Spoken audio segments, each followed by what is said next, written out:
every now and again, you pick up a lens and it just fits.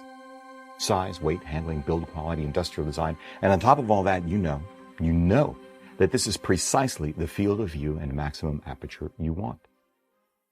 Irrespective of the lens, it takes a lot of time behind a camera, a lot of time behind different glass, a lot of shots to reach such a point of certainty.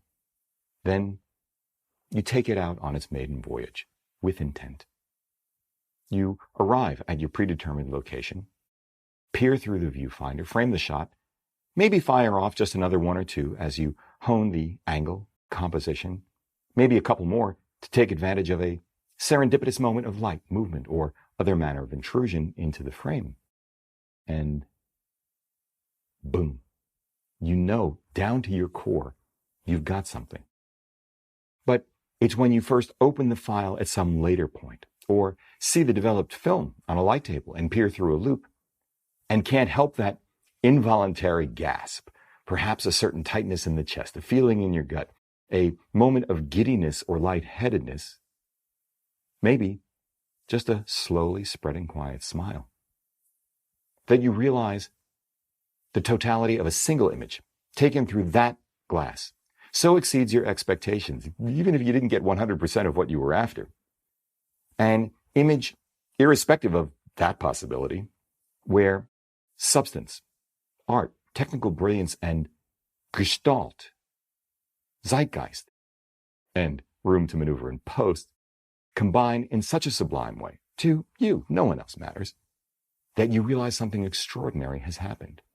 It's not just that you've captured something that when you're done with it, you're going to hang on your wall. Hey, do you have any idea how much time and effort Ansel Adams spent in his darkroom dodging and burning Moonrise Hernandez, New Mexico before he was satisfied with it?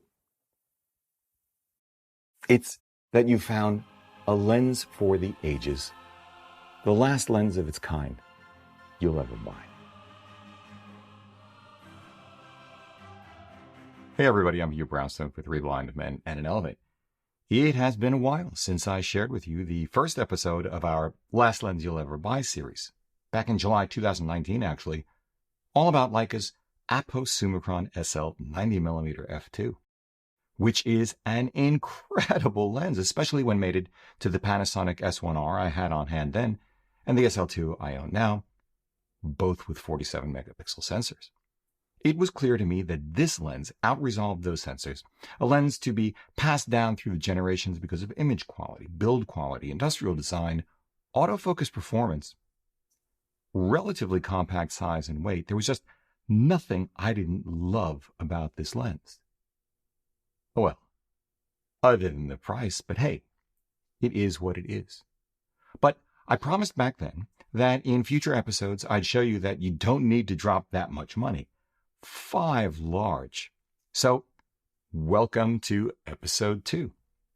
Today, I want to talk about the last 50mm full-frame lens you may ever want to buy, Nikon's NIKKOR Z 50mm f1.8.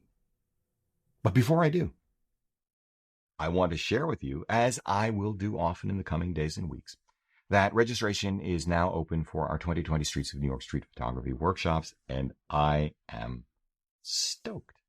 Now, those of you who know me, or have attended, or have read some of the testimonials know why.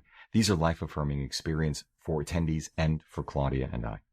Not that I'm biased or anything. It's a different kind of workshop, I think.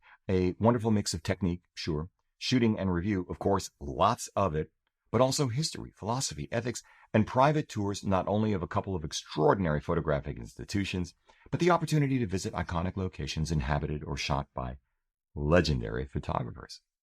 It is also a lovely opportunity, though I really shouldn't say it quite like that, because it's actually central to the experience to spend time with a small, intimate group of like-minded people in the greatest place on earth, in my book, for the genre. Maybe rekindle your joy for the medium, perhaps even hone your artistic voice and ambitions. Incredible people, accomplished people, a diverse group of people, just plain nice people, making it even more special. And with thanks once again to our friends at Hasselblad, we'll be holding our class sessions at their beautiful New York Experience studio in NoHo, perfectly located. Space is limited. A number of folks have already signed up. Thank you. Claudia and I are looking forward to meeting you. So if you're interested, or want to learn more, please visit www.3bmep. Click on the link for workshops right there on the top menu or on the little hamburger all the way to the right. Or you can just find the link down below in the show notes. Back to the NIKKOR Z51.8, because when I first saw this image come up on my screen after a day of shooting in New York with the 24-megapixel Nikon Z6, I was gobsmacked. I'll leave it to other reviewers to talk about MTF charts or perceptual megapixels, not because these are not valuable metrics. They can be and often are. Invariably, I look at them afterwards, but because I'm neither particularly well equipped nor interested in doing these kinds of tests myself. I prefer instead to rely on my own eyes and experience. And both tell me this is a lens for the ages, a lens that, irrespective of camera system or sensor resolution, I'd happily attach to any of them. If I could, hold that thought, comfortable with the idea of being done with finding a better lens for the rest of my life. Incredible pop and color with no discernible chromatic aberration of any kind. This is a big deal to me. I've no doubt this is another instance where the lens outperforms the sensor. Even at, say, 5 feet tall, this image would still delight me. The punchline is that it's priced at just under $600, tipping the scales at a scant 415 grams. Yes, the lighting for this image just happened to be spectacular. Yes, I love the colors, people, context, and positions of things that I simply stumbled upon while walking in Midtown. I captured this shot at ISO 100, 1/8,000th of a second. These help too. But I also shot wide open at 1.8, and the MTF charts I have subsequently reviewed indicate, as one would expect, that IQ goes up from there. The really interesting thing about this is that resolution peaks as early as f2.8. Of course, the sensor in the Z6 has just a little bit to do with the image as well. In any case, this photograph so hit me between the eyes that it is the singular reason why I first hesitated purchasing a Sony a7R IV, especially as it was the second lens in the NIKKOR Z Prime series that had knocked my socks off, even harder than the first, their 35 1.8. And I have some great glass for our Sony, including a pair of Zeiss Batises, the 85 1.8 and 135 2.8. Is the build quality the same as the Leica Apo-Summicron SL35 I still have on order? No, not close. Is the build quality the same as the most recent of what I'll call old school NIKKOR glass with which I've shot, and thought was fabulous, by the way, the Nikon AFS NIKKOR 105mm f1.4 EED? No. My advice for most of us? Get over it. Material science has advanced, trade-offs have changed, and it simply makes no sense to lament the good old days of brass barrels with engraved depth of field scales. Not that I don't love those too, and have several, but none except the most expensive of them holds a candle to the optical quality of the best of the new lenses, wide open especially. Speaking of the best of the new, well, let's consider Sigma's exceptional 51.4 art lens for that S1R or SL2. It's literally twice the weight and 50% more expensive than the Z. At 1.4, fair enough, almost a full stop faster, though I have no problem arguing that 1.8 or even f2 is all 99% of us need or can use 99% of the time. Leica's Apo-Summicron SL50mm f2 is almost twice the weight and more than 8 times the price, and a touch slower, though again, not that this matters in any meaningful way. I mean the aperture. Sony's outstanding jewel-like Sonar T-Star 55 1.8 is also about 50% more than the NIKKOR Z50, but credit where credit is due. It's half the NIKKOR Z50's weight and much smaller, and as I recall, matches the pop of the NIKKOR Z. Though, now that I think about it, the Sony is a dragon compared to the Z50 1.8 when it comes to focus breathing, which, no, won't matter to you at all if you're not interested in video.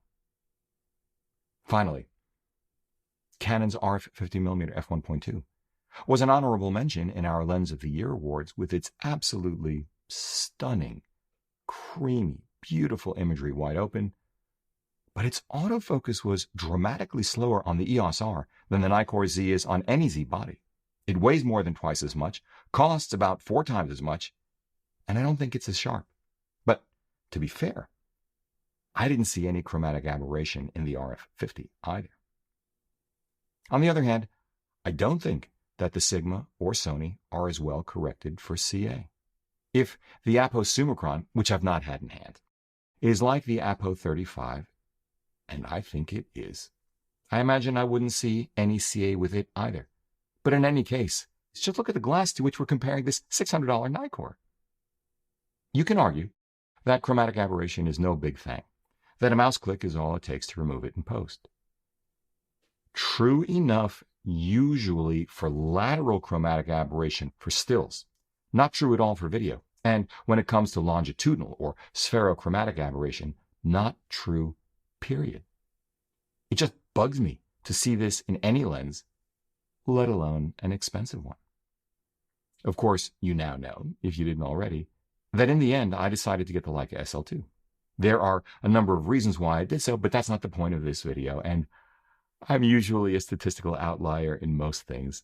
Anyway, the thing of it is, returning to that thought I asked you to hold earlier, I wish Nikon would make this lens available in other mounts, including the L mount. I'd buy it for my SL2. That's how good it is. Nikon, I am asking if there is a business case to be made to do so.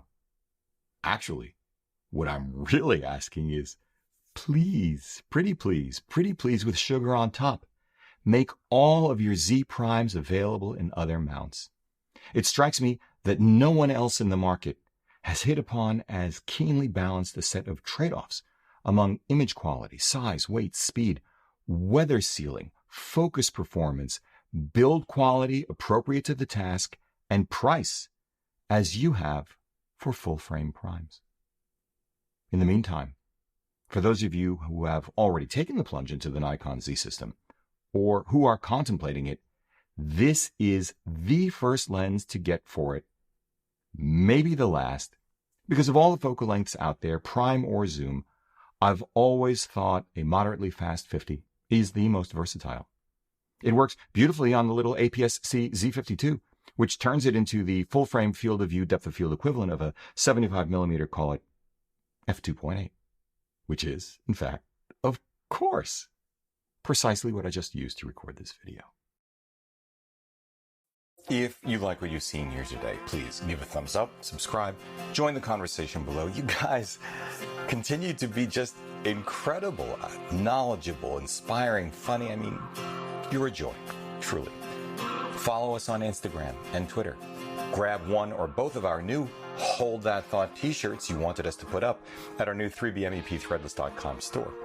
Support our work by using our affiliate links down below in the show notes, dropping us coffee money via our PayPal link down below in the show notes, or even better than that, we invite you to become a patron of our work over at Patreon. Link down below. We've created our Patreon page because we are stoked to bring you not only gear reviews, but with our What Were You Thinking and Good World Gone Bad series, historical, educational, artistic morsels, and longer-form conversations, not interviews, with world-class photographers, curators, gallery owners, keepers of the legacy, folks like Elliot Irwitt, Anya Sear, Mark Lubell, Ethylene Staley, and friends like Brian Smith, Paul Giroux, Nino Rakicevic, and more. We'd really like you to join us to deliver this kind of content regularly. Your support on Patreon will really help us ramp it up. In which case, as always, we thank you for it. That's it. For 3 Blind Men and an Elephant, I'm Hugh Brownstone. See you next time.